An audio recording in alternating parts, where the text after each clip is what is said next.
ধূমপান, মদ্যপান বা যে কোনো রকমের ড্রাগ সেবন স্বাস্থ্যের পক্ষে ক্ষতিকারক। উক্ত গল্পে কিছু ক্ষেত্রে নৃশংসতা, ভয়াবহতা, নগ্নতা তথা শারীরিক বা মানসিক বিকারের উল্লেখ থাকতে পারে। সেই কারণে গল্পটি প্রাপ্তবয়স্ক শ্রোতাদের জন্য প্রযোজ্য। আশা করি দারোগার ডায়েরি শ্রোতা বন্ধুগণ গল্পটিকে বিবেক দিয়ে বিচার করবেন। গল্পের স্বাদ সম্পূর্ণভাবে উপভোগ করতে গেলে হেডফোন কিংবা ইয়ারফোনের ব্যবহার প্রস্তাবিত।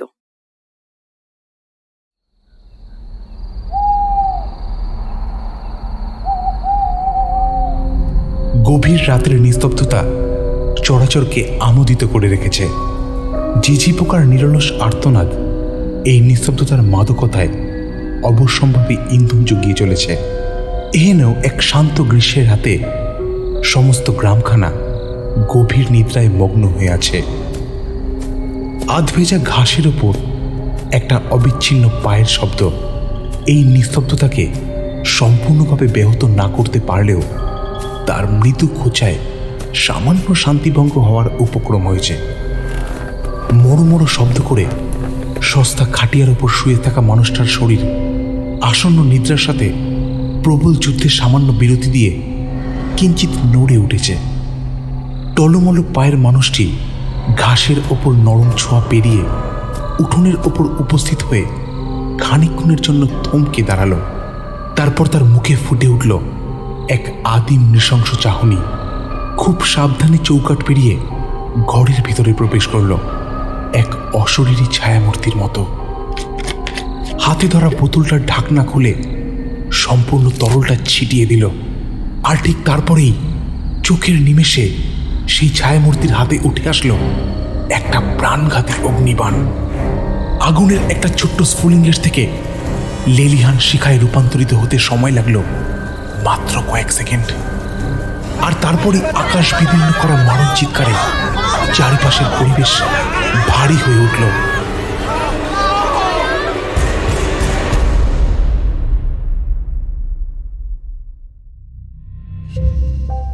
নমস্কার, আমি দারোগা সমরেশ রায়। দারোগার ডায়েরি চ্যানেলে সবাইকে স্বাগত। সত্য ঘটনা অবলম্বনে রচিত আজকের গল্প প্রাণঘাতী অগ্নিবাণ।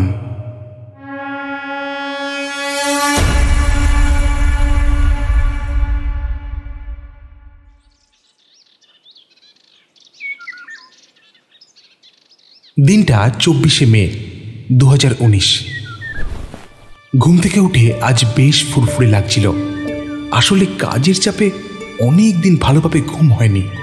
অনেক নিদ্রাহীন রাতের পর গত রাতে প্রাণ ভরে ঘুমানোর সুযোগটা পেয়েছিলাম, তাই আজ বেশ ফ্রেশ লাগছে। বিগত বেশ কিছুদিন একটা জটিল কেসের জন্য আউট অফ কলকাতা ছিলাম। সেটা মিটিয়ে কাল রাতেই ঘরে ফিরেছি। গিন্নির বানানো আদা দেওয়া স্পেশাল চা খেতে খেতে খবরের কাগজটাতে চোখ ঘোরাচ্ছিলাম। সদ্য ভাঙা সিগারেটের প্যাকেট থেকে একখানা বের করে সেটাতে অগ্নিসংযোগ করলাম।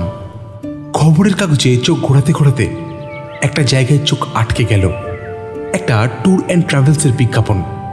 কম খরচে নর্থ বেঙ্গল, দার্জিলিং, ডুয়ার্স, এমনকি কালিম্পং, সিকিম অব্দি ঘুরতে নিয়ে যায় তারা। সত্যি অনেকদিন ছুটিতে কোথাও যাওয়া হয়নি। এই মুহূর্তে কাজের চাপ কিছুটা কম বললেই চলে। তাছাড়া সিকিমটাও যাব বলে অনেকদিন ধরেই ভাবছি, তাই গিন্নিকে খুশির খবরটা দিতে যাব। দরজায় কলিং বেলটা হঠাৎ বেজে উঠল। দরজা খুলতেই দেখলাম বিমর্ষ মুখে নরহরিবাবু এসেছেন। নরহরিবাবু মানুষটা বেশ মজার। আমাদের থানার একজন পুরনো কনস্টেবল, বয়স 50 কি তারও বেশি হবে। গায়ের রং দুধে আলতা, মাথায় টাক। এমনিতে খুব রসিক লোক, কিন্তু তার ভুঁড়ি আর টাক নিয়ে কেউ কিছু বললে সে ভীষণ রাগ করে। দিনে দুবেলা হরিনাম জপ করা আর প্রতি সকালে কর্মক্ষেত্রে তার দুর্ভাগ্য নিয়ে হতাশা প্রকাশ করা, এ তার নিত্য নৈমিত্তিক ব্যাপার। Good morning sir. আরে নরহরিবাবু, আসুন আসুন, বসুন। নরহরিবাবু ঘরে ঢুকেই চেয়ারের ওপর ধমাস করে বসে পড়লেন। বসেই বললেন, স্যার, আর 9-10 বছর চাকরি আছে, যেভাবে ওক শেষ করতে পারলেই বাঁচি। তারপর না ওই বউ ছেলে মেয়ে নিয়ে সোজা কাশি চলে যাব। নরহরিবাবুর এ কথা এই নিয়ে কম করে 100 বার শুনেছি বললেও কম বলা হবে। থানায় নরহরিবাবুর কাজ বলতে বিভিন্ন চিঠি থানা থেকে কোর্টে আর কোর্ট থেকে থানায় পৌঁছে দেওয়া। যখনই কাজের চাপ খুব বাড়ে তখনই নরহরিবাবুর মুখ থেকে এমন কথা শোনা যায়। নরহরিবাবু না বললেও সেটা জানি, কারণ আগের দিনই থানায় দেখে এসেছি বেশ কিছু চিঠি অফিসের টেবিলে ডাই করে রাখা আছে। জানতাম সকালবেলা সেগুলি নরহরিবাবুর ভাগ্যেই পড়বে, তাও জেনে শুনে না জানার ভান করে আমি তাকে জিজ্ঞাসা করলাম, কেন, আবার কি হলো? আর বলবেন না স্যার, আর বলবেন না। সকাল সকাল হরিনাম জপ করছি, তার মধ্যেই থানা থেকে ফোন। তারপর তো একজন এসে ওই গোটাকুড়ি খাম ধরিয়ে দিয়েছে, সেগুলো নাকি আজ বিকেল 4টের মধ্যেই কোর্টের অফিস রুমে গিয়ে জমা করতে হবে। ভাবুন স্যার, কোর্ট কি এখান থেকে কম দূরে? এত যাতায়াতের ধকল কি আর এই বয়সে সয়? তা ঠিক, কি আর বলবেন বলুন। আচ্ছা, চা খাবেন তো? গিন্নিকে আরেক কাপ চায়ের কথা বলতে যাব, মোবাইল ফোনটা বেজে উঠল। ফোনটা ধরলাম। ফোনের ওপাশে অজিত, আমাদেরই থানার টেবিল ডিউটি করেন। হ্যালো স্যার, অজিত বলছি। বড়বাবু আপনাকে একটু ফোন করতে বললেন। হ্যাঁ, বলো কি হয়েছে? আরে ওই হরিপুরের দিকে দুটো মার্ডার হয়েছে, আপনি শিগগিরই যান একটু, বড়বাবু বলছেন। আচ্ছা, আমি এখনই বেরোচ্ছি। কনস্টেবল হালদারকে একটা খবর দিয়ে দাও, আমার কথা বলে দিও। বলেই ফোনটা রেখে দিয়ে নরহরিবাবুকে বললাম, নরহরিবাবু, আপনাকে আজ আর চা খাওয়ানো হলো না, আমাকে একটু বেরোতে হবে, চলুন আপনাকে থানায় নামিয়ে দিই। ইউনিফর্মটা পরেই বেরিয়ে পড়লাম। থানায় নরহরিবাবুকে নামিয়ে গাড়ি নিয়ে বেরিয়ে পড়লাম, সাথে হালদারকেও নিয়ে নিলাম। হরিপুর গ্রাম এখান থেকে খুব বেশি দূরে নয়। ঘটনাস্থলে পৌঁছাতে মোটামুটি 30 মিনিট লাগলো। মেন রাস্তা থেকে অনেকটাই ভেতরে, তাই মেন রাস্তায় গাড়ি দাঁড় করিয়ে বাকিটা হেঁটেই যেতে হলো। ঘটনাস্থলে পৌঁছানোর মোটামুটি 200 মিটার আগে থেকেই একটা প্লাস্টিক বা কিছু জাতীয় পোড়া গন্ধ পাচ্ছিলাম। তার তীব্রতায় চোখ থেকে জল বেরিয়ে আসছিল। বাধ্য হয়ে মুখে রুমাল চাপা দিলাম। মিনিট 3 মধ্যেই বাড়ির সামনে পৌঁছে গেলাম। বাড়ি বলতে মাটির তৈরি, গ্রাম্য এক চালা ঘর। বাড়ির উঠোনে বেশ কিছু মানুষের ভিড়। কৌতূহলী জনতার ভিড়টাকে ঠেলে ঘরের ভেতরে প্রবেশ করলাম। ঘরের মধ্যে থেকে মহিলাদের কান্নার আওয়াজ শোনা যাচ্ছিল। ঘরের ভেতরে দেখলাম থানার বেশ কিছু পুলিশকর্মী আগেই পৌঁছে গেছেন। এএসআই দামিনী মুখে রুমাল চাপা দিয়ে দাঁড়িয়েছিল। আমাকে দেখেই তিনি বললেন, স্যার, আপনি এসে গেছেন? আমি তো আপনাকেই ফোন করতে যাচ্ছিলাম। হ্যাঁ, থানা থেকে একটু আগেই ফোন আসে। কিছু কি জানা গেল? লাশ আইডেন্টিফাই হয়েছে? হ্যাঁ স্যার, আশেপাশের লোকজনের কাছ থেকে যেটুকু জানলাম, মৃত মানুষ দুজনের নাম গৌরাঙ্গ প্রামাণিক এবং মিনতি প্রামাণিক। দুজন বয়স্ক স্বামী স্ত্রী। কেউ বা কারা দুজনকে বীভৎসভাবে পুড়িয়ে মেরেছে। শরীর দুটো এমনভাবে পুড়ে গেছে, বয়স আন্দাজ করাটা প্রায় ইম্পসিবল। ভিতরে এমন ধোঁয়া আর পুড়ে যাওয়া গন্ধ, প্রথমটা তো ভিতরেই ঢোকা যাচ্ছিল না। আশেপাশে একটু চোখ বুলিয়ে নিয়ে বললাম, আশেপাশের লোকদের বাইরেই দাঁড়াতে বলো, কেউ যেন ভেতরে না আসে। আমি ভেতরটা একটু সার্চ করে দেখব। Okay sir. মাটির 2 কামরাযুক্ত বাড়ি, ওপরে টালি। ঘরটি মাটির হলেও বেশ বড় এবং সাজানো গোছানো। এই বাড়িটার আশেপাশে আরও বেশ কিছু একই ধাঁচের বাড়ি আছে। দক্ষিণ দিকে উঠোন এবং মাটির একটি তুলসী মঞ্চ। তার পাশ থেকেই মাটির রাস্তা এঁকে বেঁকে বড় রাস্তার দিকে গেছে। বাড়ির পূর্ব দিকে একটা ছোট বাঁধানো পুকুর ঘাট। দেখে মনে হচ্ছে পাড়া প্রতিবেশীরা সেখানে প্রতিনিয়ত স্নান এবং কাপড় জামা ধুয়ে থাকেন। পুকুরটা বাড়ির সাথে একেবারে লাগোয়া। বাড়িটা রাস্তা থেকে নেমে মোটামুটি 3-4 ফুট উঁচু। সামনেই মাটি দিয়ে বাঁধানো একটা সিঁড়ি আছে। বারান্দা দেখে মনে হলো প্রায় প্রতিনিয়ত সেখানে গোবর লেপা হয়। বারান্দা পেরিয়ে 2টো লাগোয়া ঘর। বাঁদিকের ঘরটায় ঘটনাটা ঘটেছে। একজন পুরুষ ও একজন মহিলার দগ্ধ নিথর দেহ পড়ে আছে। মহিলার দেহটি একটা খাটিয়ার ওপর, আর পুরুষ মানুষটির খাটিয়ার ঠিক পাশেই মেঝেতে হাত পা ছড়িয়ে পড়ে আছে। তার একটা হাত খাটিয়ার ওপর আর বাকি শরীরটা মেঝেতে পড়ে আছে। দুজনেরই শরীর ও মুখের চামড়া পুড়ে এমনই অবস্থা তা দেখে মুখ চেনা প্রায় অসম্ভব। শরীরের বিভিন্ন জায়গায় চামড়া পুড়ে গুটিয়ে এক জায়গায় চলে এসেছে। বিভিন্ন জায়গায় সাদা মাংসপিণ্ডও দেখা যাচ্ছে। সেসব জায়গা থেকেই চাপ চাপ রক্ত বেরিয়ে এমনই ভয়াবহ অবস্থা যেটা দেখা সাধারণ মানুষের পক্ষে প্রায় অসম্ভব। ঘরের ভেতরে বিশ্রী পোড়া একটা গন্ধ, তার তীব্রতা এতটাই বেশি যে নাক থেকে রুমাল সরানোই দায় হয়ে উঠেছে। আমরা এসব দেখে বেশ অভ্যস্ত হলেও দু একবার আমারও যে গা হাত পা একেবারে ঠান্ডা হয়নি তা বললে ভুল হবে। বাইরের ভিড় সামলে হালদার ইতিমধ্যেই ঘরে ঢুকেছে। এই দৃশ্য দেখে তার মুখেও অন্ধকার নেমে এসেছে। স্যার, কি সাংঘাতিক ব্যাপার! শরীর দুটো খুব বাজেভাবে পুড়ে গেছে। দুটো বডি থেকে এখনো ধোয়া বেরোচ্ছে। খাটের উপর লেপ তোষক যা ছিল সবই দেখছি পুড়ে কালো হয়ে গেছে।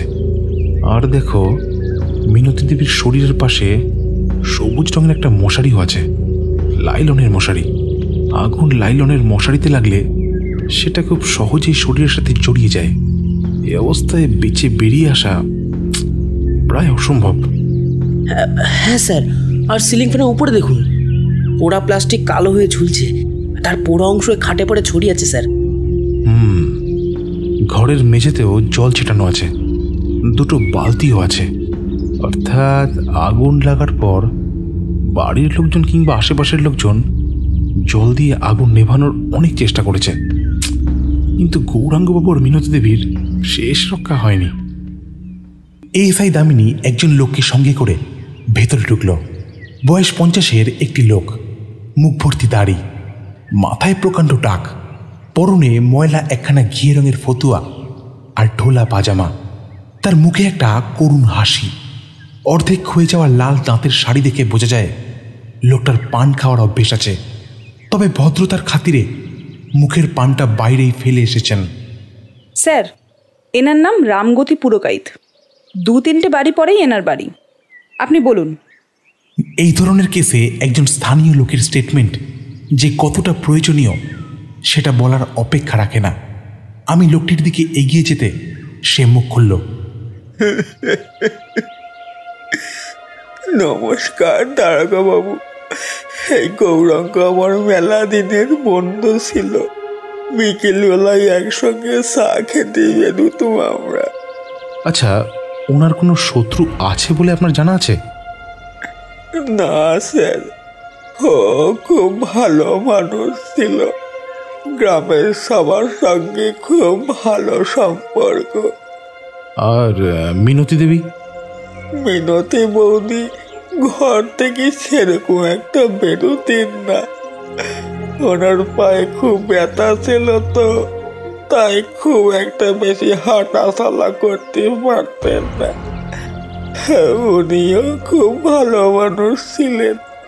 মাঝে মাঝে আমাদের জন্য আমলকির আচার বানিয়ে পাঠাতেন। আচ্ছা, গত রাতে কি ঘটেছিল সেটা নিয়ে আপনার কোনো ধারণা আছে? না স্যার, আমি মাঝে মাঝে ভোরের দিকে এই নদীতে মাছ ধরতে যাই।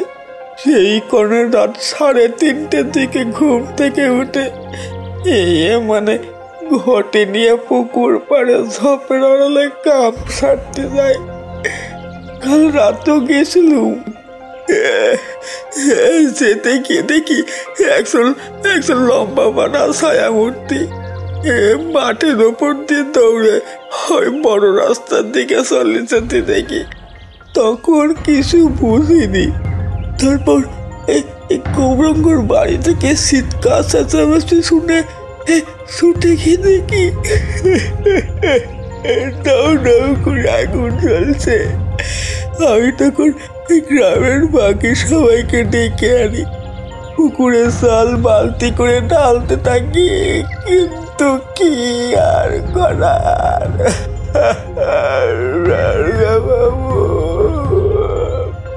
আচ্ছা আচ্ছা, কারুর মুখ কি দেখতে পেয়েছিলেন? দারোগা বাবু, না স্যার, তখন আলো ফোটেনি, খুব অন্ধকার ছিল। বেশ, অনেক ধন্যবাদ আপনাকে। বাড়িতে সদস্যদের মধ্যে মৃত দম্পতির এক ছেলে সুজিত আর তার স্ত্রী পিঙ্কি, আর তাদের এক ছোট ছেলে। তারা ডান দিকের ঘরটায় থাকেন। উঠোনের কাছে সুজিতবাবু নির্বাকভাবে বসেছিলেন। তার স্থির চোখ দুটি গৌরাঙ্গবাবুর ঘরের দিকেই এক দৃষ্টিতে চেয়েছিল। পিতৃ ও মাতৃবিয়োগে সে এতটাই শোকাহত যে তার সাথে কথা বলার ধৃষ্টতা করা আমার পক্ষে অসম্ভব হয়ে দাঁড়ালো। বারান্দায় রান্নার জায়গার পাশেই সুজিতের স্ত্রী পিঙ্কি দেবী ছেলেকে কোলে নিয়ে বসেছিলেন। পরনে হলুদ আর লাল রঙের একটা ছাপা শাড়ি। বাড়িতে এরকম একটা ভয়াবহ অবস্থা, তার সাথে পুলিশ ও এত লোকজন দেখে হয়তো একটু ভয় পেয়েছেন। ফুপিয়ে ফুপিয়ে কেঁদেই চলেছেন, তবু ছেলেকে একটা ছোট বাটিতে করে দুধ খাওয়াচ্ছিলেন। এত বড় ঘটনার পরেও তার মাতৃসত্তার এতটুকুও খামতি দেখা যাচ্ছিল না। মায়েরা হয়তো এমনই হয়। আমি দামিনীকে সঙ্গে করে তার সামনে গিয়ে দাঁড়ালাম। আপনি পিঙ্কি দেবী তো? হ্যাঁ স্যার। আসলে কিছু কথার আপনাকে একটু উত্তর দিতে হবে। আমি বেশি সময় নেব না। আপনি ভয় পাবেন না, আমার উপর বিশ্বাস রাখতে পারেন। আমি আপনাকে আশ্বস্ত করছি, এই জঘন্য অপরাধ যে করেছে তার সাজা সে নিশ্চয়ই পাবে। একটু থেমে গিয়ে আমি আবার বললাম, আচ্ছা, কখন ঘটেছে এই ঘটনা? আপনারা টের পেলেন কখন?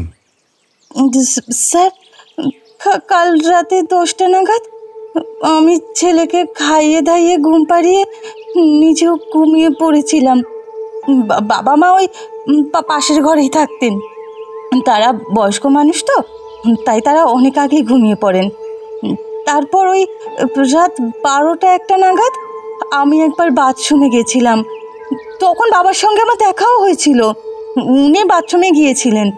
তারপর আসলে ওই দিন ওনার পেটটা একটু খারাপ হয়েছিল, তো আসলে খুব গরম পড়েছিল, তো উনি বাথরুম থেকে বেরিয়ে সোজা ঘরে ঢুকে গেলেন। তখন কি আপনি সব ঠিকই দেখেছিলেন? হ্যাঁ স্যার, তখন তো সব ঠিকই ছিল।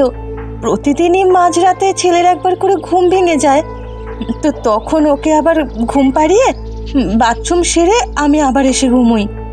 তারপর কি হলো? তারপর স্যার মোটামুটি ওই রাত 3টে নাগাদ হবে। বাবা মায়ের চিৎকার শুনে আমি আর আমার স্বামী পাশের ঘরে গিয়ে দেখি দাও দাও করে আগুন জ্বলছে। মা কাঠের ওপর শুয়ে চটপট করছেন, আগুনের জ্বালায় উনি উঠতে চেষ্টা করছেন, কিন্তু পায়ের ব্যথার কারণে উঠতে পারছেন না। আর বাবা ওনাকে ধরে কাঠ থেকে নামানোর চেষ্টা করছেন, কিন্তু ততক্ষণে ওনারও গায়ে দাও দাও করে আগুন লেগে গেছে। আমরা ভয় চিৎকার করে উঠি স্যার, চিৎকার করে লোক জড়ো করি।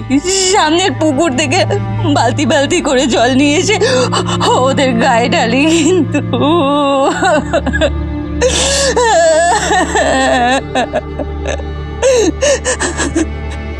আচ্ছা, ওই অবস্থায় ওনারা কি কারোর নাম বলেছিলেন? না স্যার, বাবা খালি জল জল বলে কয়েকবার চিৎকার করেছিল। মা কোনো কথা বলতে পারছিল না স্যার। আচ্ছা, তারপর ওনাদের হাসপাতালে নিয়ে যাননি? স্যার, আমাদের পাড়াতে কিছুটা দূরে পরেশ ডাক্তার থাকেন, তাকেই ডেকে নিয়ে আসা হয়েছিল। যদিও তখন আমরা বুঝে গিয়েছিলাম যে বাবা মা নেই স্যার। স্যার, আমাদের কোনো ক্ষতি হবে না তো স্যার? আচ্ছা আচ্ছা, আপনি শান্ত হন, আমি আশ্বাস দিচ্ছি। আপনারা যদি নির্দোষ হন তাহলে অবশ্যই আপনাদের কোনো ক্ষতি হবে না।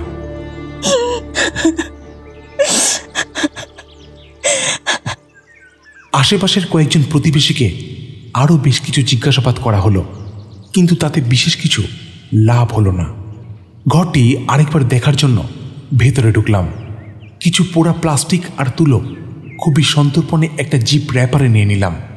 হঠাৎই বাইরে দামিনীর গলার আওয়াজ পাওয়া গেল।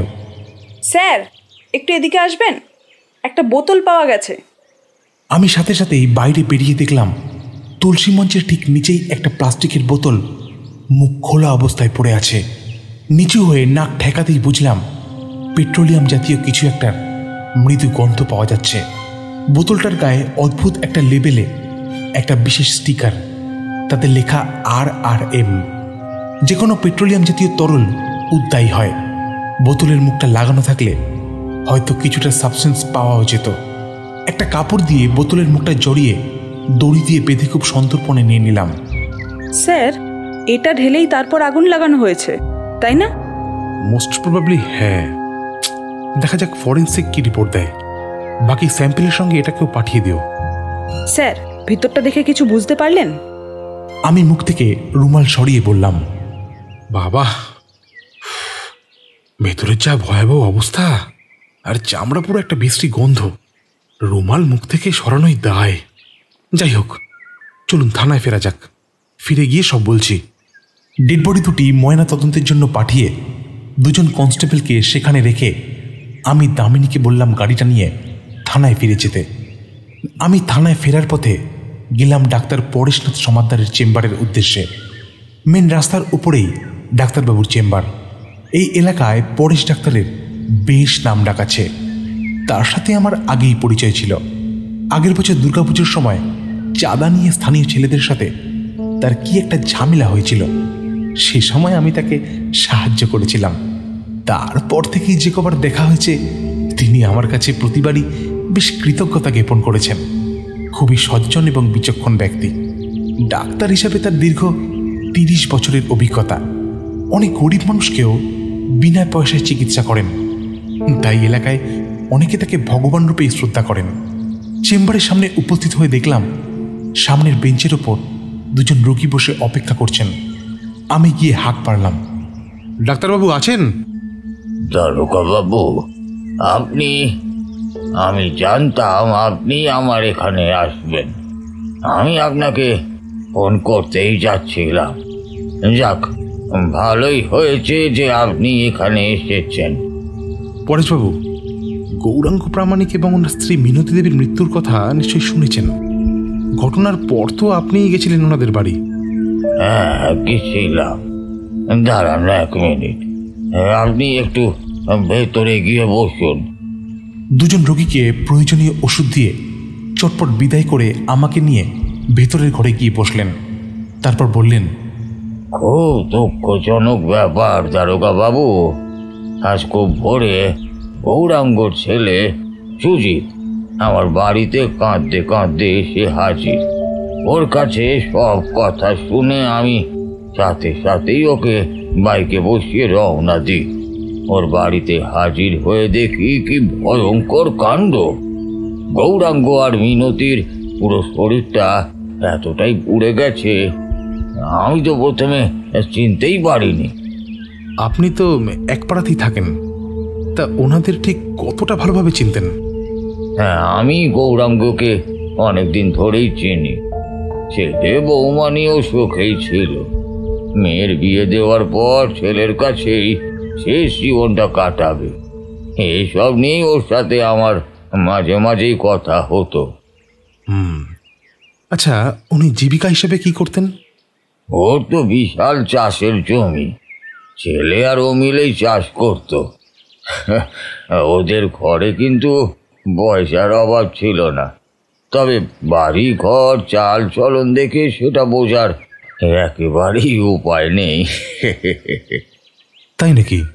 পয়সা করেছিল যখন 2-1জন শত্রু থাকা খুব একটা আশ্চর্যের নয়, কি বলেন? শত্রু?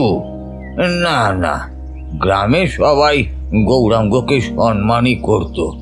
শত্রু কেউই ছিল না। তবে শুনেছিলাম আর কি, ছেলের সাথে মাঝে মাঝে ওর কিছু একটা নিয়ে অশান্তি হতো।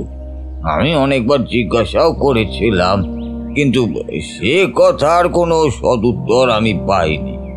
আশপাশের কানাঘুষো থেকে খালি এটুকু শুনেছিলাম, জমি সংক্রান্ত ব্যাপারে ছেলের সাথে 2-1বার কথা কাটাকাটি হয়েছিল। তবে গৌরাঙ্গ বেশ রাজবাড়ি লোক ছিল, ছেলেকে খুব একটা বার্তা দিত না। আচ্ছা পরেশবাবু, গৌরাঙ্গ প্রামাণিকের ছেলে মানে সুজিত, ও কেমন লোক? এমনিতে তো বাইরে থেকে দেখলে তো ওই নিরীহ গোবেচারা বলেই মনে হয়, তবে পেটে পেটে কি শয়তানি লুকিয়ে রেখেছে সে আমার জানা নেই। বাপের জমির প্রতি লোভ থাকাটা খুব একটা আশ্চর্যের কিছু নয়। বলছি গত রাতে মানে ঠিক কটা নাগাদ আগুন লেগেছিল সেটা কি বলতে পারবেন? আর ওনাদের মৃত্যু বা কখন ঘটেছিল? এটা ময়না তদন্ত ছাড়া বলা মুশকিল দারোগা বাবু। তাও ধরে রাখতে পারেন রাত 3টে, 3:30 দিকের ঘটনা ঘটেছে। আপনি তো গেছিলেন, তা খুনির কিছু কি হদিশ করতে পারলেন? মানে কাউকে কি সন্দেহ করছেন? এই ব্যাপারটা পুরোটাই তদন্ত সাপেক্ষ।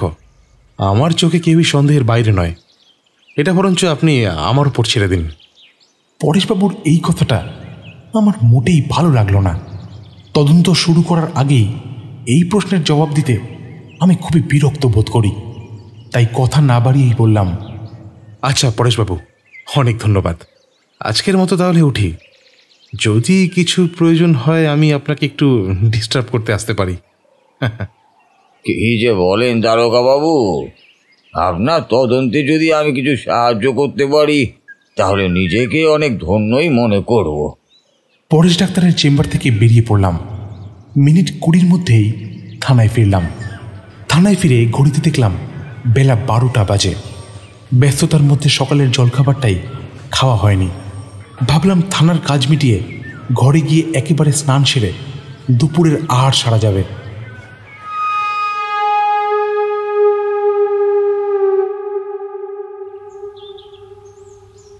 গিন্নির হাতের গরম গরম ভাত আর মুরগির ঝোল খেয়ে বারান্দায় গা এলিয়ে বসলাম। অনেক কিছু মাথায় ঘুরপাক খাচ্ছে। প্রথমত গৌরাঙ্গবাবু চাষবাস করতেন, ছেলে বৌমা নাতি নিয়ে সুখী পরিবার। পরেশবাবুর কথা যদি সত্যি বলে ধরে নেওয়া যায় তাহলে গৌরাঙ্গবাবুর অর্থের অভাবও ছিল না, আর আর্থিক সচ্ছলতা আছে, মানে ধারাবাকিও তেমন কিছু ছিল না। তাছাড়া গ্রামের মানুষ তাকে সম্মানও করত। দ্বিতীয়ত ছেলের সাথে জমি সংক্রান্ত ব্যাপারে অশান্তি হওয়ার সম্ভাবনা উড়িয়ে দিলেও চলবে না। কিন্তু বাপ ছেলের সম্পর্ক যদি অতটাও খারাপ হয়ে থাকে তাহলে সবাই মিলে এক ছাদের তলায় সুখে শান্তিতে সংসার করতে পারবে না। তাছাড়া সুচি তোর বাবাকে মারবেও বা কেন? কোনো স্ট্রং মোটিভও নেই। তৃতীয়ত গৌরাঙ্গবাবুর সাথে শত্রুতা বলতে কারোরই তেমন নেই। তাহলে আজ সকালে এত লোককে জিজ্ঞাসাবাদে সেটা বুঝতে পারা যেত। তাহলে এই খুনির পিছনে কে? কিছুই মাথায় আসছে না। পোস্টমর্টম রিপোর্ট আসলে অনেক কিছুই বুঝতে পারা যাবে। অপেক্ষা করা ছাড়ার উপায় নেই। একটা দুর্ঘটনা ঘটতে না ঘটতেই সেটা নিয়ে নিউজ চ্যানেলগুলো এত রং চড়িয়ে দেখায়, এতে যে এলাকার শান্তি শৃঙ্খলা বিঘ্নিত হয় সেটা নিয়ে তাদের মাথা ব্যথা নেই।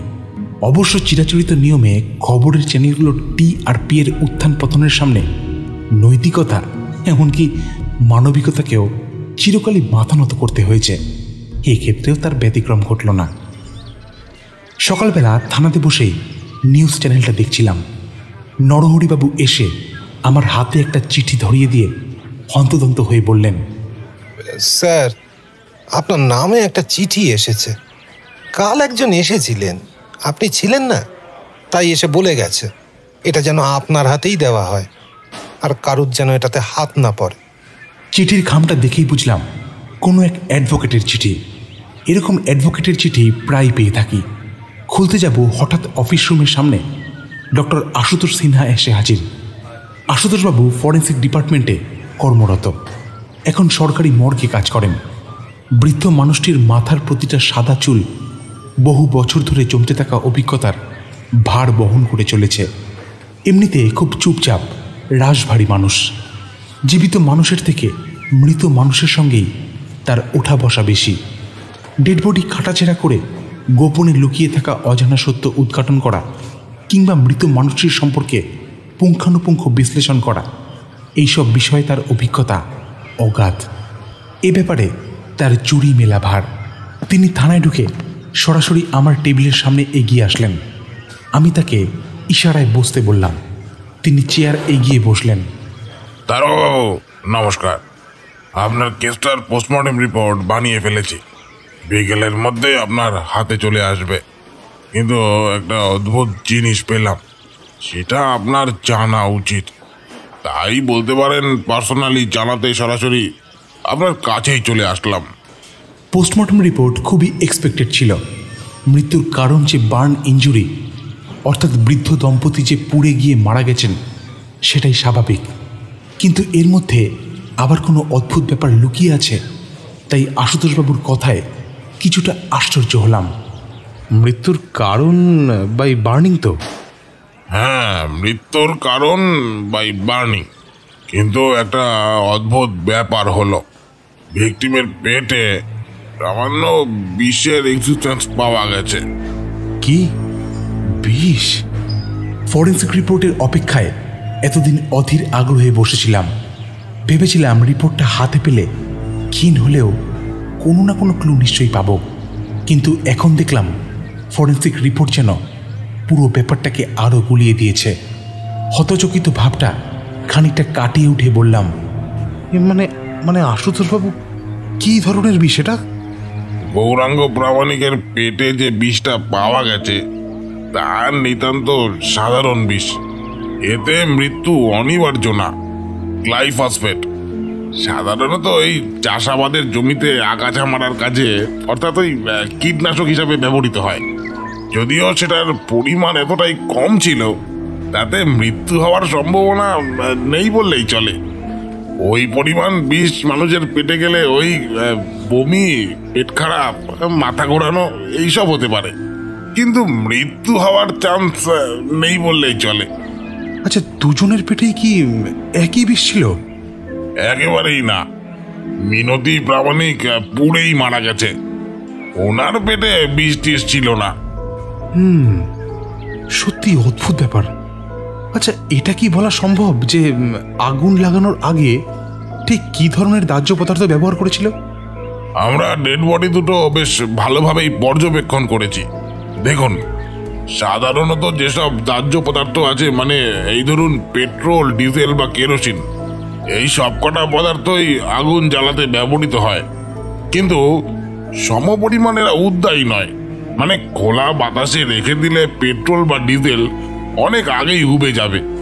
আর কেরোসিন হলে আপনি বডি থেকে বা ঘর থেকে তার তীব্র গন্ধ খুব ভালোভাবেই পেতেন। এমনকি ডেড বডির চুল বা জামা কাপড়ের টুকরো থেকেও তার ভালোই গন্ধ পাওয়া যায়। তাই এটা খুব সাধারণত পেট্রোল বা ডিজেল হবে। আচ্ছা, পেট্রোল না ডিজেল, সেটা কি বলা সম্ভব? দেখুন দারোগাবাবু, সাধারণত দেখলে পেট্রোল বা ডিজেল খানিকটা একই ধরনের, কিন্তু এদের জ্বলনের প্যাটার্নটা কিন্তু আলাদা। যদিও এই ব্যাপারটা আমার অভিজ্ঞতা থেকেই বলছি। ডিজেল হলো পেট্রোলের থেকে অনেক বেশি ভারী জ্বালানি। ডিজেলের জ্বলন পেট্রোলের থেকে অনেক ধীরে ধীরে হয়। এছাড়াও ডিজেলের আগুন অনেকটা জায়গা জুড়ে ছড়িয়ে পড়ার প্রবণতা থাকে, সেক্ষেত্রে ঘরটির আরো অনেক বেশি ক্ষয়ক্ষতি হতো। কিন্তু পেট্রোল এর তুলনায় অনেক হালকা। পেট্রোলের আগুন চট করে ধরে যায় এবং তার পরিসরও সীমিত। এখন প্লেস অফ অকারেন্স এবং বার্নের প্যাটার্ন পর্যবেক্ষণ করে এটা আমার ধারণা যে এখানে পেট্রোল ব্যবহার করা হয়েছিল। বুঝেছি। আচ্ছা আশুতোষবাবু, রিপোর্টের কপিটা একবার পাঠিয়ে দিতে পারবেন? হ্যাঁ, পোস্টমর্টেম রিপোর্টটা আপনি বিকেলের মধ্যে হাতে পেয়ে যাবেন। আপনি হাতে পেলে সব বুঝেই যাবেন। আচ্ছা, আমি আসছি দারোগাবাবু, এদিকে একটা কাজে এসেছিলাম, তাই ভাবলাম আপনার সঙ্গে একবার দেখা করে যাই। রিপোর্ট নিয়ে কথাবার্তা হয়ে যাবে। এখন চলি, অনেক কাজ পড়ে আছে। মাথার মধ্যে সমস্ত হিসেব গুলিয়ে যাচ্ছিল। যদি পেট্রোল হয় তাহলে সেটা আনবে কে?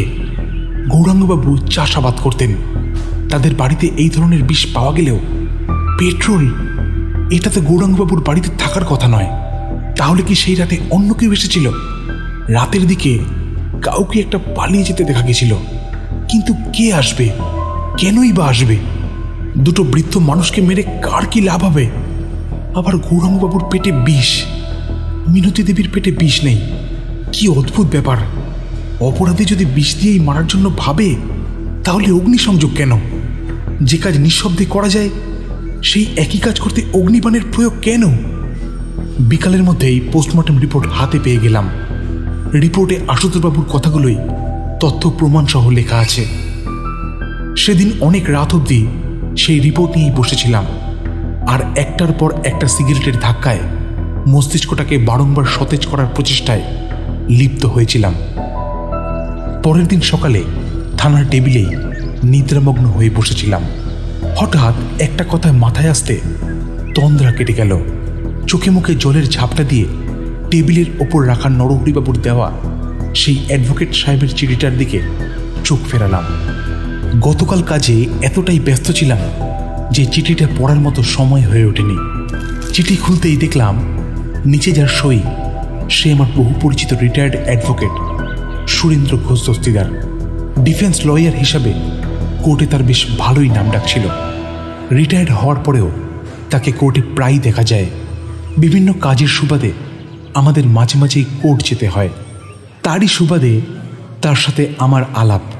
তার পোশাক আশাক, আচার ব্যবহারে জমিদার বাড়ির আভিজাত্য ফুটে ওঠে। পুরনো ধ্যান ধারণার মানুষ, তাই বিংশ শতাব্দীর যুগে এসেও মোবাইল ফোন ব্যবহার করেন না। বাড়িতে বিভিন্ন দেশি বিদেশি পাখি পোষেন। মোবাইলের জন্য পশু পাখিদের ক্ষতি হচ্ছে, এটাই নাকি তার ফোন ব্যবহার না করার কারণ। দূরে কথোপকথনের মাধ্যম হিসেবে আজকের যুগেও চিঠিটাকে নির্দ্বিধায় ব্যবহার করেন। এর আগেও বার কয়েক বিভিন্ন কারণে তিনি আমাকে চিঠি লিখেছেন।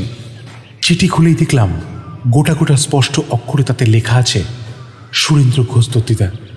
সবিনয় নিবেদন, আমার শুভেচ্ছা নেবেন। পরিবারের সকলকেও আমার শুভ কামনা জানাবেন। একটা বিশেষ কারণে আপনার কাছে এই চিঠি। বেশ কিছুদিন ধরে আপনারই থানা এলাকার সুজিত প্রামাণিক নামে এক ছেলে বেশ কয়েকবার আমার কাছে এসেছে। তার স্বর্গীয় পিতা গৌরাঙ্গ প্রামাণিক মহাশয় আমার পূর্ব পরিচিত ছিলেন।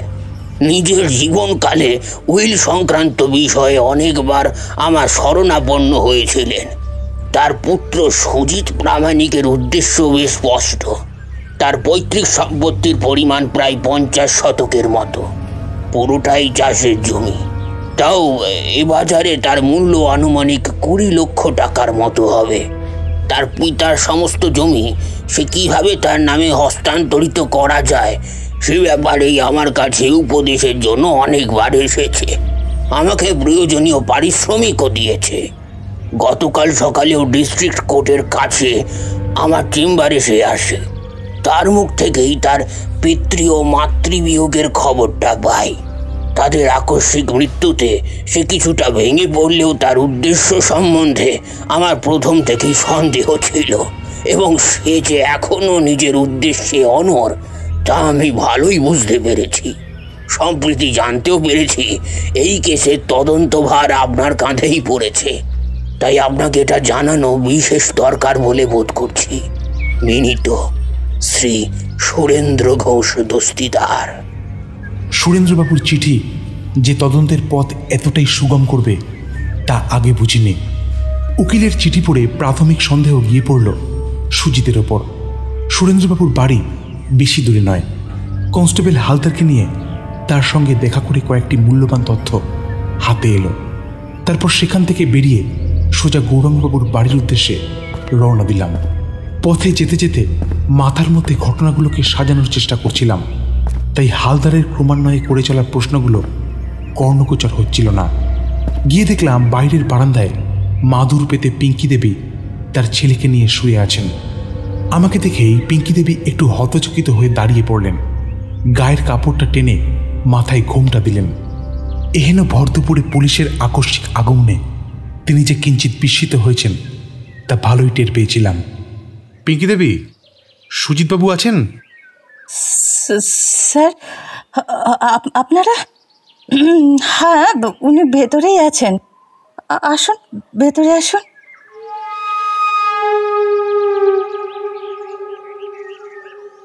তুই কিন্তু খুব বাড়াবাড়ি করছিস। বাড়াবাড়ি আমি না, তুই করছিস। কি ভেবেছিস কি আমি কি মরে গেছি? বাবার সাথে দিনের পর দিন তুই অশান্তি করিসনি? বাবা মাকে তো আমিই দেখতাম, তোর মতো স্বার্থপর মেয়ে দুটো দেখিনি আমি। এই মুখ সামলে কথা বল, এক চড়ে তোর দাঁত ফেলে দেবো। বাইরে থেকে ঘরের ভেতর থেকে আসা আওয়াজ শুনতে পাচ্ছিলাম। আওয়াজটা সুজিতবাবুদের ঘর থেকেই আসছিল। শুনে মনে হচ্ছিল দুজন মানুষ নিজেদের মধ্যে খুব উচ্চ স্বরে কথা বলছেন।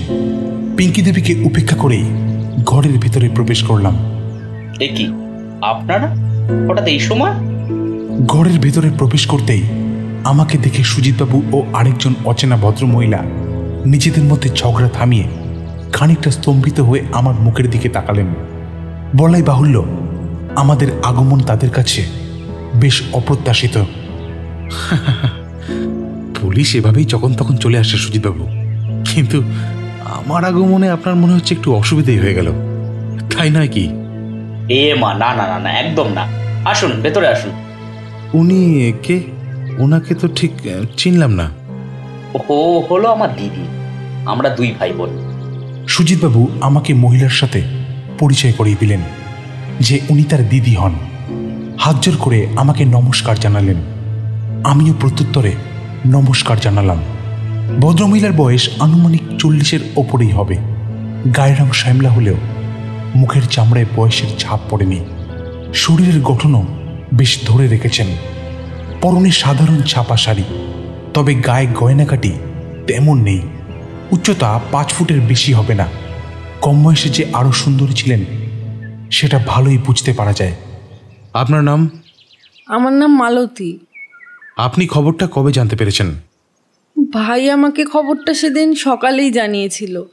আমি খবর পেয়ে সেদিন সন্ধেবেলার মধ্যেই এসে গেছিলাম।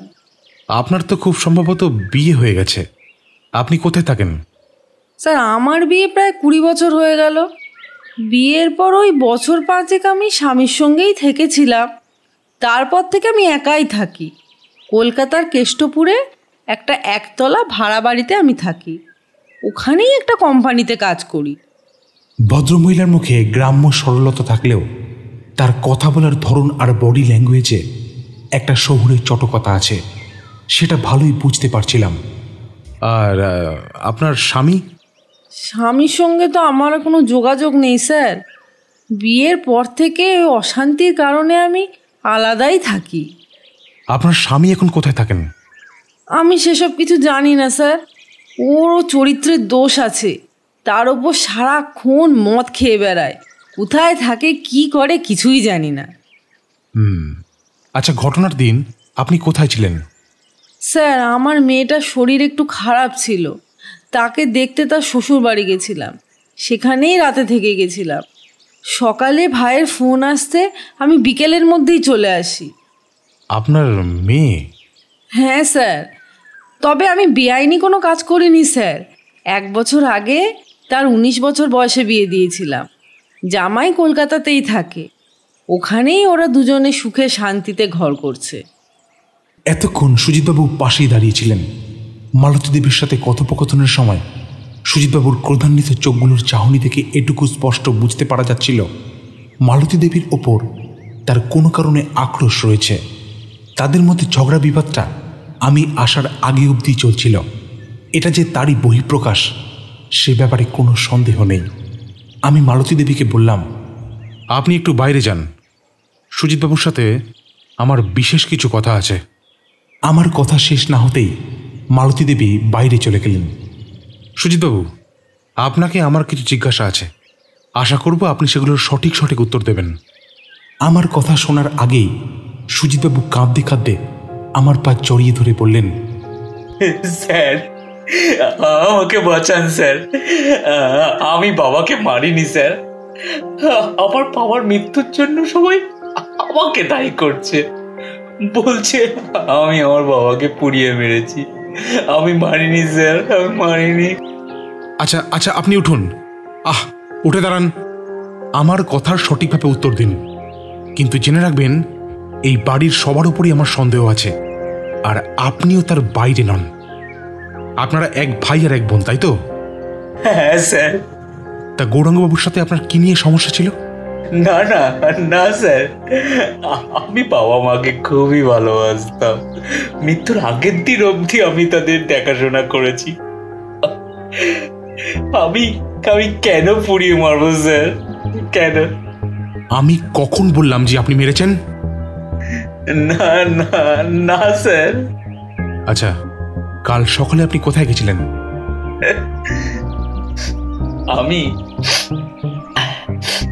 আমি ওই দুপুরের দিকে কলকাতায় যেতে হয়েছিল, আসলে চাষের জন্য কীটনাশক কিনবো বলে।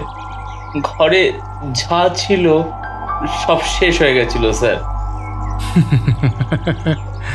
তা চাষের কীটনাশক কি আজকাল আপনাদের কোর্টে পাওয়া যাচ্ছে? হ্যাঁ, আমার এই প্রশ্ন সুজিত মোটেই আশা করেননি। তার হতচকিত চোখ দুটো এক দৃষ্টিতে আমার মুখের দিকে তাকিয়েছিল।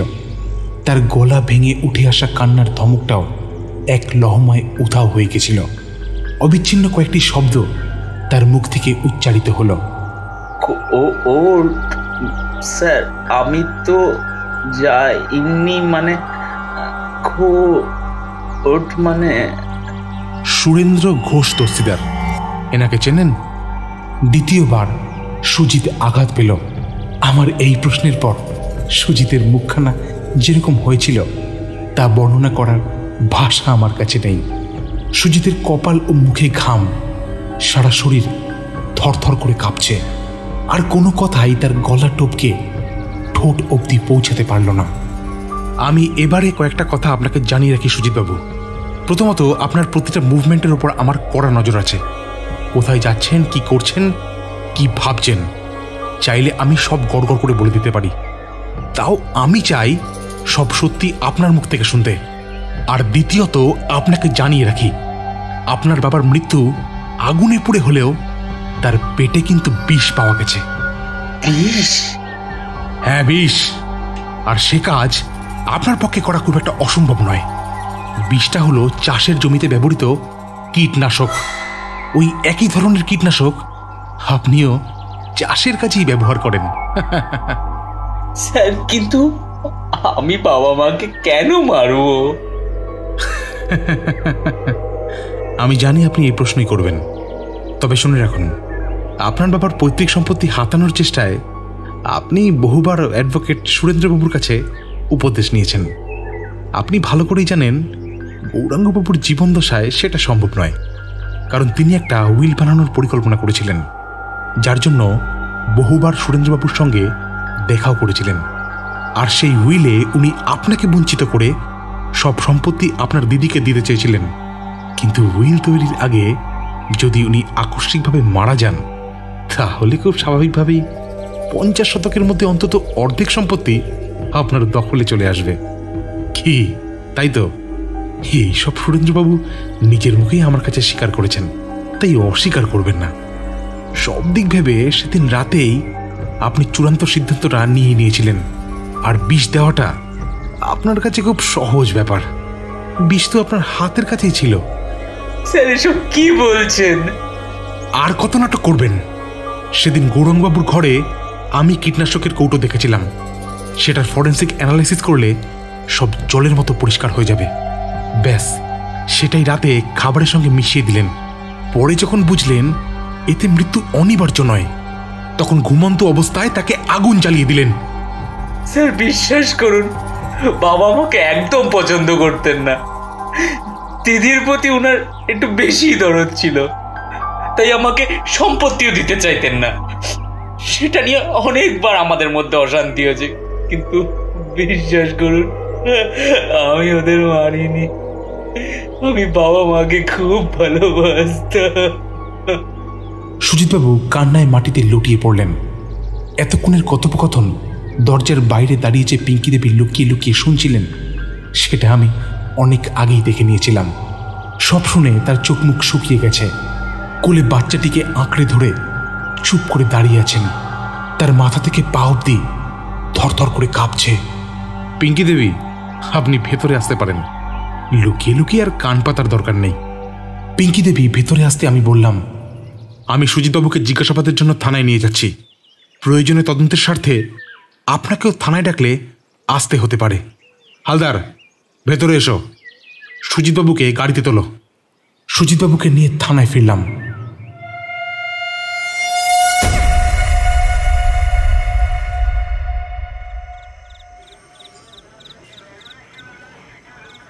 সন্ধে অবধি সুজিতবাবুর মুখ থেকে আর কোনো কথাই বের করতে পারিনি। তার দু চোখ থেকে শুধুই জল গড়িয়ে চলেছে। তাকে লকআপে আটকে রেখে বাইরে বেরিয়ে এলাম। একটা সিগারেট ধরিয়ে বসতেই হালদার বলে উঠল, স্যার, কেস তো সলভ হয়ে গেল। কোথায় সলভ হলো হালদার? খুনের কথা তো সুজিত স্বীকারই করলো না।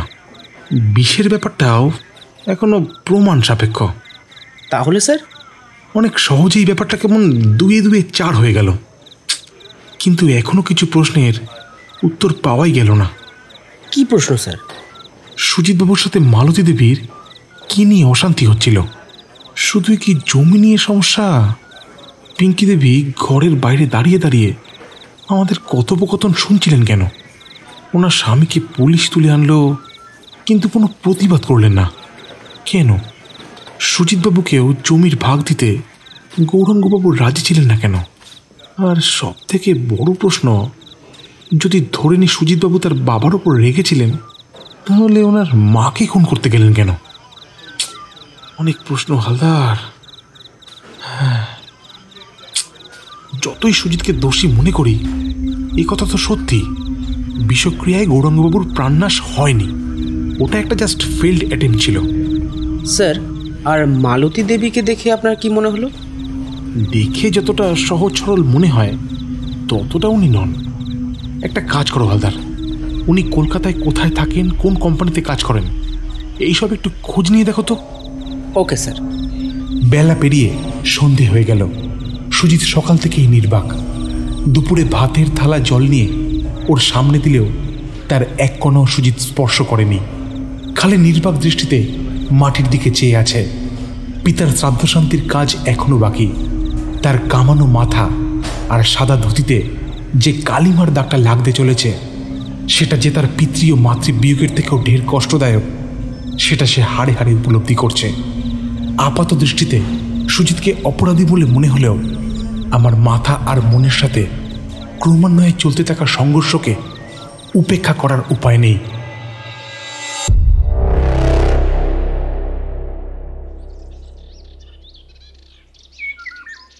পরদিন সকালেই খুব ভোরে হালদার বেরিয়ে পড়েছিল মালতী দেবীর কাজের জায়গা আর থাকার জায়গাটা দেখে আসার জন্য। আমি থানায় একাই বসেছিলাম। স্পট থেকে পাওয়া পেট্রোলের বোতলটা ভালোভাবে পর্যবেক্ষণ করছিলাম। আর 5টা সাধারণ বোতলের মতোই দেখতে, কিন্তু বোতলের ঠিক নিচের দিকে বোতলের গায়ে একটা অদ্ভুত ট্যাগ, লাল প্লাস্টিকের ট্যাগ, ওপরে সাদা রঙের লেখা RRM। বোতলটা এপাশ ওপাশ উল্টে অনেকক্ষণ দেখার পর তেমন কিছুই পেলাম না, শুধু একটাই ক্লু, RRM। এটার মানে কি? রাত তখন 12টা হবে। বাইরে মেঘের গর্জন সহযোগে বৃষ্টি পড়ছে। হঠাৎ থানার বাইরে এক মহিলার নিরুপায় আর্তনাদ কানে এলো। স্যার, স্যার দরজাটা খুলবেন স্যার, স্যার দরজাটা খুলুন। গলা শুনে শনাক্ত করতে খুব একটা সমস্যা হলো না। আর্তনাদটা পিঙ্কি দেবীর। কিন্তু এই দুর্যোগের রাতে পিঙ্কি দেবী? বাইরে তাকিয়ে দেখলাম ছোট ছেলেকে কোলে করে পিঙ্কি দেবী থানায় এসে হাজির। মাথায় একখানা ছেঁড়া ছাতা। প্রবল বৃষ্টির প্রকোপ থেকে তাকে রক্ষা করার ক্ষমতা তার নেই। চোখের ইশারায় হালদারকে বলে তাকে ভেতরে নিয়ে আসলাম। মাথার ভিজে চুলগুলো আগোছালোভাবে সারা মুখটাকে আবৃত করে রেখেছে। কপালের সিঁদুর সারা মুখে অবিন্যস্তভাবে ছড়িয়ে মুখটা লাল করে তুলেছে। পরনের শাড়ির আঁচলটা কাপ থেকে প্রায় নেমে এসেছে। তার এইরূপ করুণ অবস্থা দেখে আমি খুবই যে বিস্মিত হয়েছি তা বলা ভুল হবে। আসলে স্বামীকে থানায় তুলে আনা হয়েছে, এখনো অবধি সে বাড়ি ফেরেনি। স্বভাবতই ছোট ছেলেকে নিয়ে নিরুপায়ভাবেই থানায় এসেছে। আমি একজন লেডি কনস্টেবলকে বলে তার সামনের চেয়ারে বসলাম। তারপর বললাম, দেখুন পিঙ্কি দেবী, সুজিত।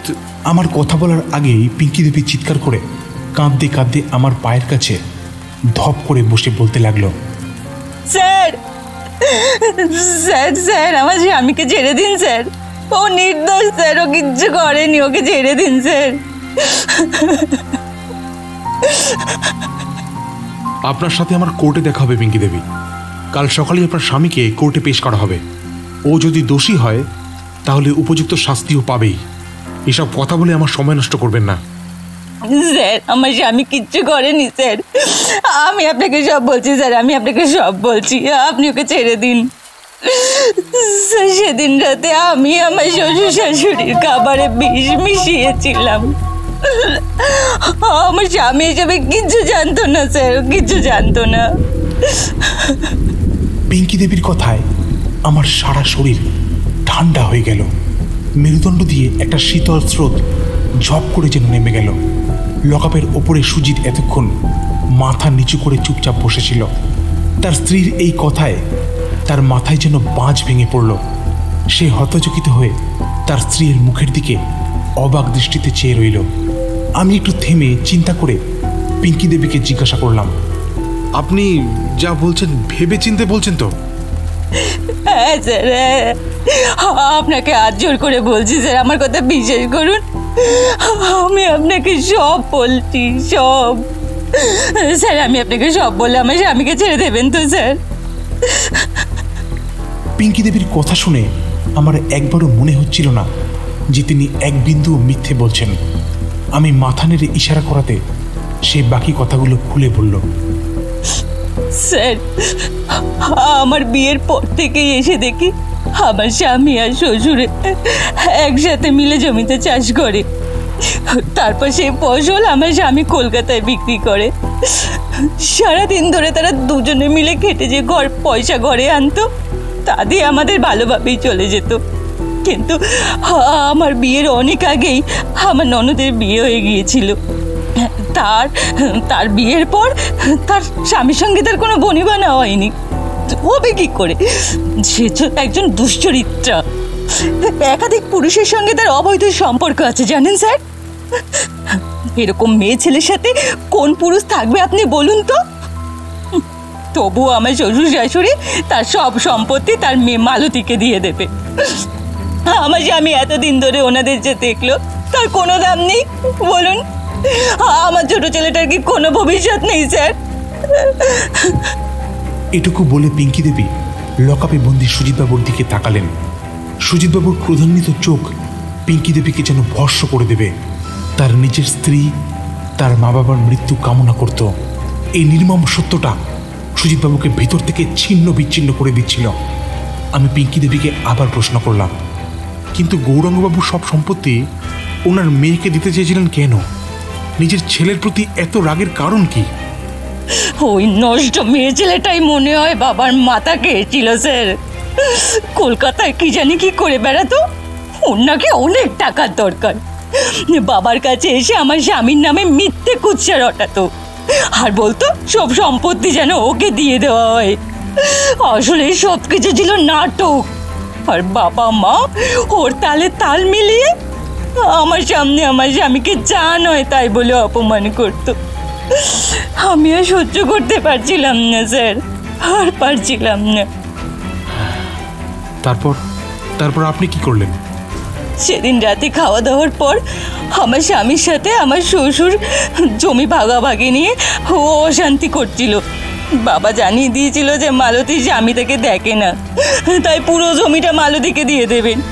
সে মতো নাকি একটা উইল বানানোর জন্য উকিলের সাথে কথাও বলে এসেছেন। কিন্তু বাবা যদি ওই উইলটা তৈরি করে সুযোগই না পান তাহলে তো আর আমাদের ভাগ চলে যাবে না বলুন স্যার, তাই না? আমরা কি বাণী জলে ভেসে এসেছি নাকি স্যার?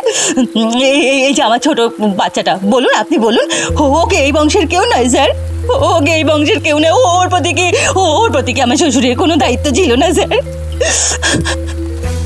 একটু থেমে গিয়ে পিঙ্কি দেবী আবার বলতে শুরু করলেন, তাই সেদিন রাতেই আমি সুযোগ পেয়ে বাবার ভাতের তলায় ঘাস মারার বিষ মিশিয়ে দিই। আমার কাছে আর কোনো উপায় ছিল না স্যার, কোনো উপায় ছিল না। ছি, আপনি নিজে একজন মা হয়ে কিন্তু আগুন কেন লাগালেন? আর নিজের শাশুড়িকে খামোখা মারতে গেলেন কেন? না না না স্যার, না, আমি আগুন দিইনি স্যার, বিশ্বাস করুন, আগুন আমি দিইনি স্যার। আমি শুধু বাবার খাবারে বিষ মিশিয়েছিলাম স্যার, মাকে আমি মারিনি। হঠাৎ করে কি থেকে কি হয়ে গেল আমি কিচ্ছু বুঝতে পারছি না স্যার।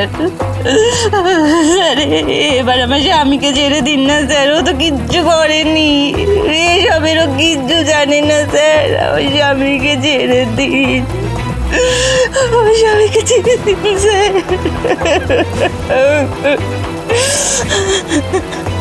আমি খানিকটা অবাক হয়ে গেছিলাম। পিঙ্কি দেবীকে প্রথমবার দেখে খুব নিরীহই বলে মনে হয়েছিল। একজন মা যে তার সন্তানের সুখ দুঃখের কথা ভেবে জলজন্ত দুটো মানুষকে মৃত্যুর পথে ঠেলে দেবে, সেটা আমার ধারণার অতীত। যতই হোক, তর্কের খাতিরে যদি ধরেই নিই যে অগ্নিসংযোগে পিঙ্কি দেবীর কোনো হাত নেই, তাহলেও তার অপরাধ কোনো অংশে কম নয়। আইনের চোখে সেও একজন অপরাধী। কিন্তু আগুন লাগালো কে? পিঙ্কি দেবী সব কথা স্বীকার যখন করেছেন, আগুন লাগানোর ব্যাপারটা নিয়ে মিথ্যে কেন বলবেন? তাহলে কি এর পেছনে অন্য কেউ? এখনো এই খুনের জট কিছুই যে সমাধান হয়নি। আসল আসামি হয়তো দিব্যি ঘুরে বেড়াচ্ছে। আপাতত দুজনকেই হেফাজতে রাখা হলো। ঝড় বৃষ্টি কমলে রাতের দিকে বাড়ি ফিরে গেলাম। রাতের খাবার খেতে খেতে প্রায় রাত 2টো হয়ে গেল, কিন্তু চোখে ঘুমের লেশ মাত্র নেই। চোখ বন্ধ করলেই যেন একটা ছায়ামূর্তিকে চোখের সামনে দেখতে পাচ্ছি, কিন্তু হাত বাড়িয়েও তার নাগাল পাচ্ছি না। ঘুমানোর অনেক চেষ্টা করেও যখন ব্যর্থ হলাম, তখন দেখলাম ঘড়িতে প্রায় 4টে বাজে। পিঙ্কি দেবীর কথাগুলো মাথায় তখনও ঘুরছিল। তার কথা যদি পুরোটাই সত্যি হয়,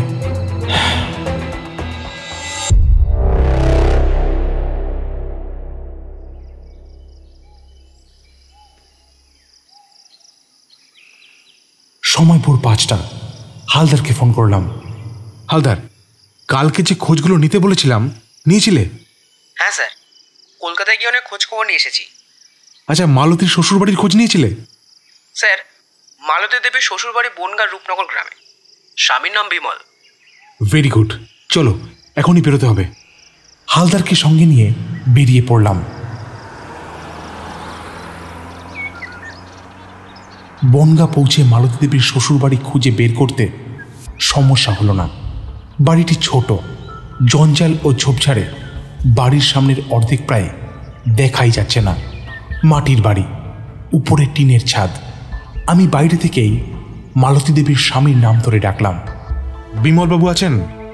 একজন বৃদ্ধ লোক বাড়ির সামনে বেরিয়ে এলেন। তাকে জিজ্ঞাসাবাদ করে জানলাম এখানে বছর 2 হলো কেউ থাকে না। বিমলবাবু 2 বছর আগে এই বাড়ি বিক্রি করে দিয়ে চলে গেছেন। তারপর থেকে এনারাই আছেন। আশেপাশের লোকদের জিজ্ঞাসাবাদ করে দেখলাম মালতী দেবী আর বিমলবাবু বিয়ের পর বছরখানেক এখানেই ছিলেন। কিন্তু মালতী দেবীর দুশ্চরিত্রের কথা এখানকার আবাল বৃদ্ধ বনিতা সকলেই জেনে গেলেন। অনেকবার পর পুরুষের সাথে অবৈধ সম্পর্কের কথা পাড়ায় জানাজানি হলে পাড়ার মোড়লারই তাকে গ্রাম ছাড়া করেন। লজ্জায় ও ঘৃণায় বিমলবাবু এই বাড়ি বিক্রি করে দিয়ে চলে যান। তারপর থেকে বিমলবাবু এতগুলো বছর ধরে শহরের একটা চালকলে কাজ করেন। উনি ওখানেই থাকেন। অগত্যা চালকলের ঠিকানা নিয়ে বেরিয়ে পড়লাম। গাড়িতে মিনিট 30 সময় লাগলো। পৌঁছেই দেখলাম বাইরের বোর্ডে লেখা রহিমের চালকল। ভেতরে ঢুকে আমার পরিচয় দিলাম। ম্যানেজার কোচের একজন লোক এগিয়ে এলেন। নমস্কার স্যার, আমি এই চালকলের ম্যানেজার। আপনাকে কিভাবে সাহায্য করতে পারি? নমস্কার, একটা কেসের ব্যাপারে কিছু কথা ছিল। বলুন না স্যার, কী ব্যাপার? বিমল বলে এখানে কেউ কাজ করেন? হ্যাঁ, বিমল তো অনেক পুরনো লোক। এই তো এই মিলের পেছনে একটা বস্তি আছে, ওইখানেই থাকে। ওই তো বিমল, এদিকে আয় একটু, স্যার তোকে ডাকছে। তিনি আমাকে আঙ্গুল উঁচু করে দূরে আরেকজন লোকের দিকে দেখিয়ে দিলেন। পরনে ছাই রঙের একটা কুর্তা আর একটা হাফ প্যান্ট পরে বিমলবাবু কাজ করছেন। মুখে খোঁচা খোঁচা দাড়ি, উচ্চতা প্রায় 6 ফুটের কাছাকাছি হবে। নিচু হয়ে একটা মেশিনের মধ্যে তেল ঢালছিলেন। আমি সেদিকে এগিয়ে গেলাম, কিন্তু এগোতে এগোতে হঠাৎ একটা বিষয় দেখে থমকে দাঁড়িয়ে পড়লাম। তেলের যে জারটা দিয়ে তেল ঢালছিলেন সেই জারের নিচের দিকে একটা ট্যাগ লাগানো, তাতে লেখা RRM। হালদার কেমন একটা উত্তেজিত হয়ে বলল, স্যার সেই ট্যাগটা RRM। হালদার চেঁচানোর আগেই আমি হালদারকে থামিয়ে দিলাম। ফিসফিস করে হালদারের কানের কাছে মুখ নিয়ে বললাম, রহিমের চালকল মানে রহিম রাইস মিল, অর্থাৎ RRM। বুঝলে, চুপচাপ এসো, চিৎকার করো না। লোকটির সামনে গিয়ে আমি বললাম, এই যে আপনি বিমলবাবু তো? তিনি আমাদের দিকে না তাকিয়েই প্রত্যুত্তরে বললেন, হ্যাঁ, কি দরকার? আমরা থানা থেকে আসছি, আপনাকে একটু থানায় যেতে হবে। এইবারে তিনি মুখ ঘোরালেন আর আমাদের দেখে যেন হকচকিয়ে উঠলেন। সঙ্গে সঙ্গে তিনি উঠে দাঁড়ালেন। তার চঞ্চল চোখে মুখে কেমন যেন একটা ঝিলিক খেলে গেল, আর তৎক্ষণাৎ পিছনে ঘুরে তিনি পালানোর উপক্রম করলেন। এইখানে হালদারের উপস্থিত বুদ্ধির একটা নিদর্শন দেখতে পেলাম। সে বিমলবাবুর ঠিক পেছনেই দাঁড়িয়েছিল।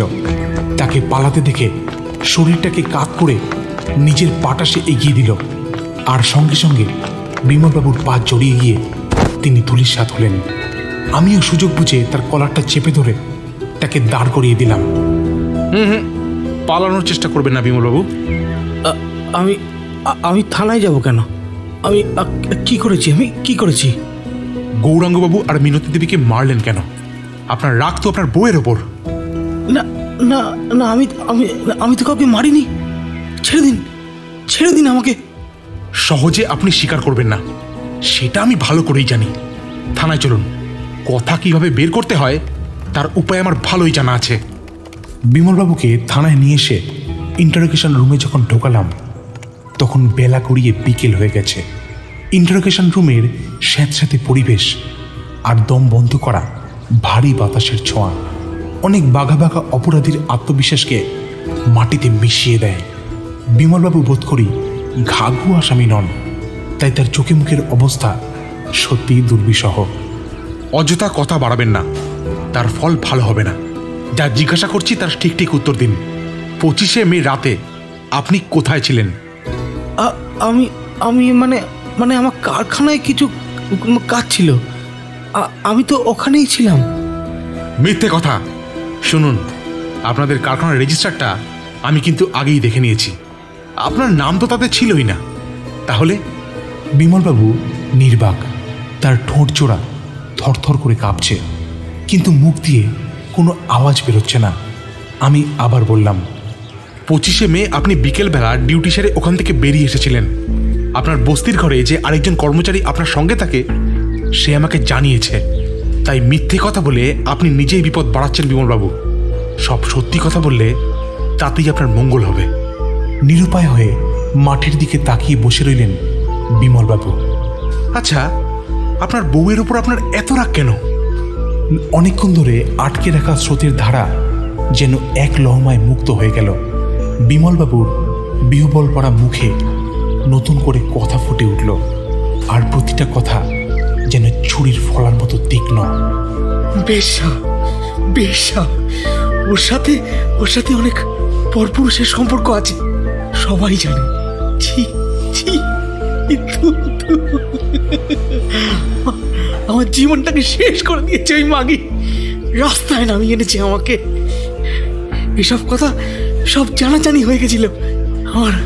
আমার বন্ধুরা আমাকে নিয়ে ঠাট্টা তামাশা করে আর বাজে ইঙ্গিত করত। মাত্র 5 বছর সংসার করেছিলাম আমরা। তারপর আর পারলাম না, পাড়ায় থাকতে পারলাম না। শেষ পর্যন্ত ঘর সংসার সব ভেঙে গেল। ভালোই হয়েছিল। আমার বাপ মায়ের একমাত্র স্মৃতি ওই মাটির ছোট ঘরটা বিক্রি করে দিলাম। আমাদের একটা ছোট্ট মেয়ে ছিল। মাগিটা ওর সঙ্গে ওকে দেখা করতে দিত না, তাই রাইস মিলের পেছনে বস্তির ঘরে পড়ে থাকতাম আমি।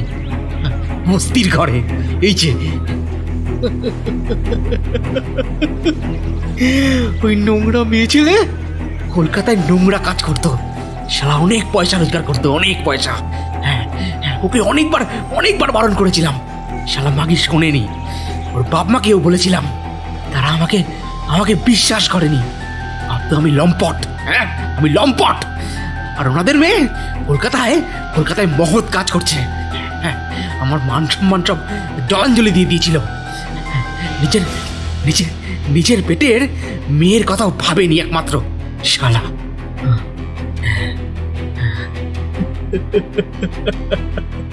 আপনারা তো বহু বছরই আলাদা হয়ে গেছিলেন, তাহলে এখন নতুন করে আবার কি হলো?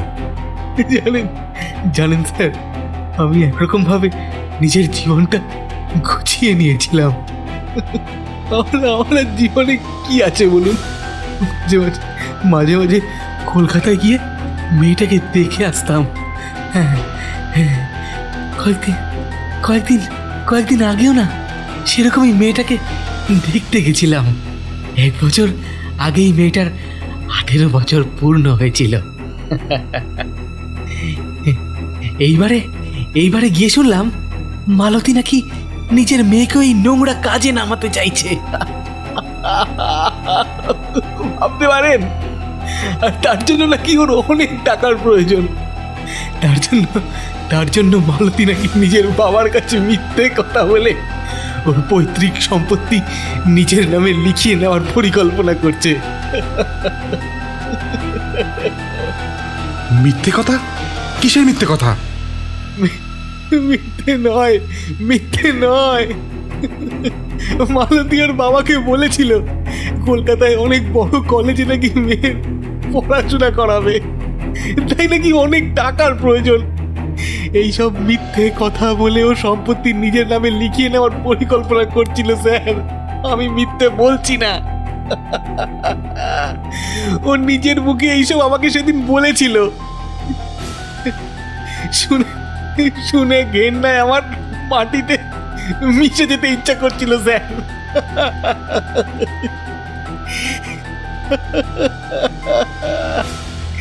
এইরকম মহিলার কি বেঁচে থাকার কোনো অধিকার আছে স্যার?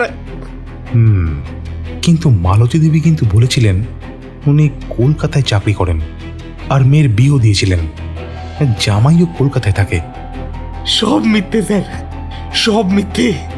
যাকে ও জামাই বলে ওই লোকটাই তোর 1 নম্বর দালাল। স্যার, বিমলবাবু এই ব্যাপারটা ঠিকই বলছেন। আপনার কথা মতো কলকাতায় গিয়ে আমি খোঁজ নিয়েছিলাম। ওখানে কোনো কোম্পানিতেই মালতী দেবী কাজ করেন না। আর হ্যাঁ, আসলে মালতী দেবী ওখানে কী ধরনের কাজ করেন সেটা আশা করি আপনি ভালো করে বুঝতে পারছেন। সব বুঝলাম, কিন্তু আপনি আপনার শ্বশুর শাশুড়িকে মারলেন কেন? আপনার রাগ তো মালতী দেবীর ওপর। এবারে বিমলবাবু কান্নায় ভেঙে পড়লেন। আমি ওদের মারতে চাইনি স্যার, বিশ্বাস করুন স্যার, বিশ্বাস করুন, আমি ওদের মারতে চাইনি। মিনিট 2 চুপচাপ থাকার পর আমি নিচু হয়ে তাকে বললাম, আপনি কিছু বলবেন? আপনি যদি কিছু না বলেন তাহলে আমি কিন্তু অন্যরকম ব্যবস্থা নেব। নিরুত্তর বিমলবাবুর মুখটাতে তার দোষের কালিমার ছায়া পরিষ্কার ফুটে উঠেছিল। কিছুক্ষণ মাটির দিকে তাকিয়ে বসে রইলেন, তারপর ধীরে ধীরে মুখ খুললেন। সেদিন সন্ধেবেলাতে আমি কলকাতায় গিয়ে যখন শুনি মালতী আমাদের মেয়েকেও নোংরা কাজে নামাতে চাইছে, তখন আর মাথা ঠিক রাখতে পারিনি। আমার ইচ্ছে করছিল ওখানে সকলের সামনেই ওর গলা টিপে খুন করে দিই। সবার সামনে ওকে আমি সাবধান করে আসি, যদিও এই কাজ করে তাহলে আমি ওকে খুন করে দেব। মালতী পরিস্থিতির চাপে আমাকে বলে ও আর এইসব করবে না। ও বলে সেদিন রাতেই বাপের বাড়ি ফিরে যাবে। কিন্তু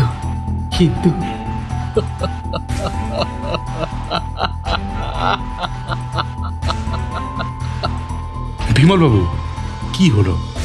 বাকিটা বলবেন নাকি? থাক, তাহলে আমিই বলছি। সব রকম এভিডেন্সগুলোকে অ্যারেঞ্জ করে আর খানিকটা অনুমানের উপর ভিত্তি করেই পুরো ব্যাপারটা সাজিয়েছি।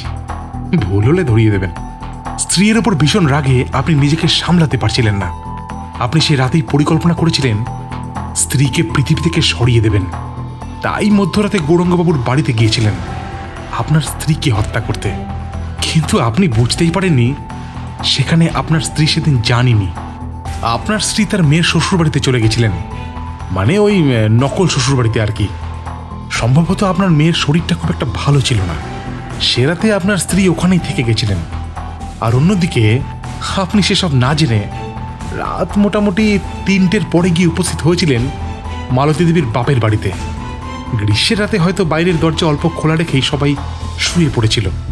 আপনি সুযোগ বুঝে চুপি চুপি ঘরে ঢুকেছিলেন। সেখানে খাটিয়ার উপর একজন মহিলাকে শুয়ে থাকতে দেখে আপনি তাকে মালতী দেবী মনে করে ঘুমন্ত অবস্থায় পেট্রোল ঢেলে আগুন লাগিয়ে দেন।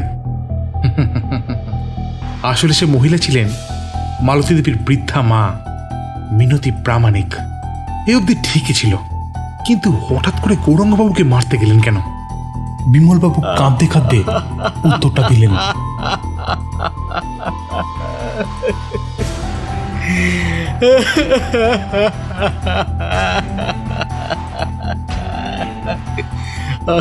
আগুন লাগানোর পর আমি বুঝতে পেরেছিলাম যে আমি কত বড় ভুল করে ফেলেছি।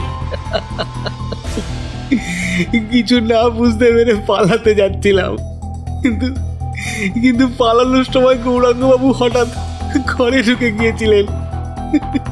ওনার সাথে আমার ধাক্কা লাগে। ওই মুহূর্তে আমার মাথায় কিছু আসছিল না স্যার। আমি ওনাকে ঠেলে ফেলে দিয়ে পালিয়ে যাই।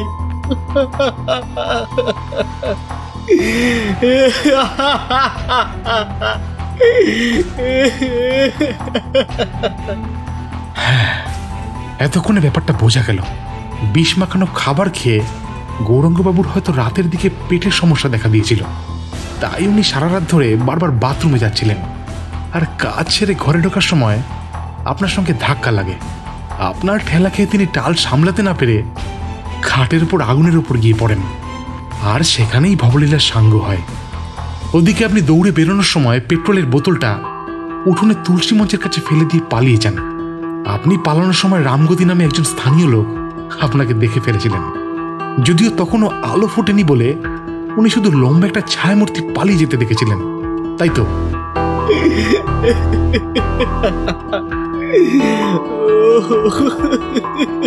বিমলবাবু কিছু বলার আগেই আমি ঘটনাস্থল থেকে পাওয়া বোতলটা বের করলাম।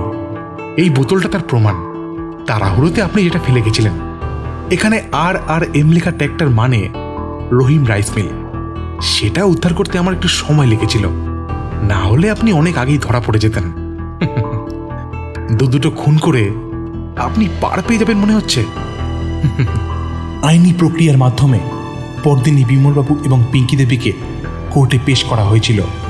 মহামান্য আদালতের সামনে দোষীদের কর্মফলের যথাযোগ্য বিচার এবং সেই অনুযায়ী উপযুক্ত সাজাও হয়েছিল। পুরো ঘটনা জানার পর সুজিতবাবু মানসিক দিক থেকে খুব ভেঙে পড়েছিলেন। আর কোনো কথাই সে আর বলেনি। চিৎকার করে কাঁদতে কাঁদতে কোলের ছেলেকে আঁকড়ে ধরে থানা থেকে বেরিয়ে গিয়েছিলেন। বাবার সম্পত্তি তিনি যে চেয়েছিলেন সেটা সত্য, কিন্তু মা বাবার প্রাণের বিনিময়ে সেটা তিনি কোনোদিনই চাননি। বাবা মায়ের প্রতি সন্তানের কর্তব্য শেষ দিন অবধি পালন করে গিয়েছিলেন। অন্যদিকে মালতী দেবীর সম্পর্কে খোঁজ নিয়ে দেখেছিলাম তিনি সমাজের যে পাঁকে ডুবে গিয়েছেন সেখান থেকে হয়তো তার কর্মফলও তাকে উদ্ধার করতে পারবে না। তবে এত বড় ঘটনার প্রভাব তার মনেও পড়েছিল হয়তো। হালদারের মাধ্যমে খোঁজ লাগিয়ে জেনেছিলাম তার মেয়েকে তিনি সেই অন্ধকার জগৎ থেকে বের করে এনেছিলেন। পিতৃসূত্রে পাওয়া অর্ধেক সম্পত্তির অংশ বিক্রি করে যেটুকু অর্থ পেয়েছিলেন সেটা দিয়ে সত্যি করেই মেয়েকে শহর থেকে অনেক দূরে পড়াশোনার জন্য পাঠিয়েছিলেন। কে জানত, হয়তো তার কর্দমাক্ত মনের গভীরে মনুষ্যত্বের ছিটে ফোটাও তখনও অবশিষ্ট ছিল। এই কেসটার মাধ্যমে জীবনের মানেটা আবার নতুন করে উপলব্ধি করেছিলাম। বিগত কয়েকদিনের নিরলস পরিশ্রম, অনেকগুলো ঘটনার ঘনঘটা, ঈর্ষা, বিদ্বেষ, কিছু তথ্য প্রমাণ, ফরেন্সিক এভিডেন্স, সুজিতবাবুর নীরবতা, সঙ্গে খানিকটা আমার অনুমান, আর পিঙ্কি দেবী এবং বিমলবাবুর স্বীকারোক্তি, সব মিলেমিশে আমার সার্ভিস জীবনের এক অভিনব কেসের সমাপ্তি ঘটল।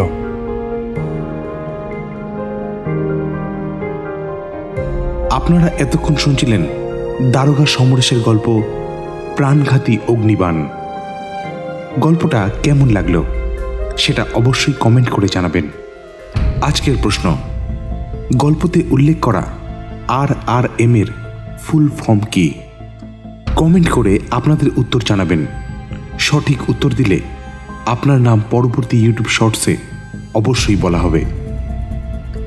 গল্পের সূত্রধার এবং গল্পপাঠ সমরেশ, পর্ব পরিচালনা দেবায়ন, নরহরিবাবুর চরিত্রে প্রদীপ্ত, অজিত, দেবায়ন, এএসআই দামিনী সহেলি, কনস্টেবল হালদার জয়দীপ, রামগতিবাবুর চরিত্রে জয়দীপ, পরেশ ডাক্তার বুবাই, আশুতোষবাবু স্বর্ণাভ, মালতী পায়েল, সুজিতবাবুর চরিত্রে আশিস, পিঙ্কি পূজা, চালকলের ম্যানেজারের চরিত্রে Debayan, Bimal Swarnabha, sound designing Debayan, poster designing Swarnabh.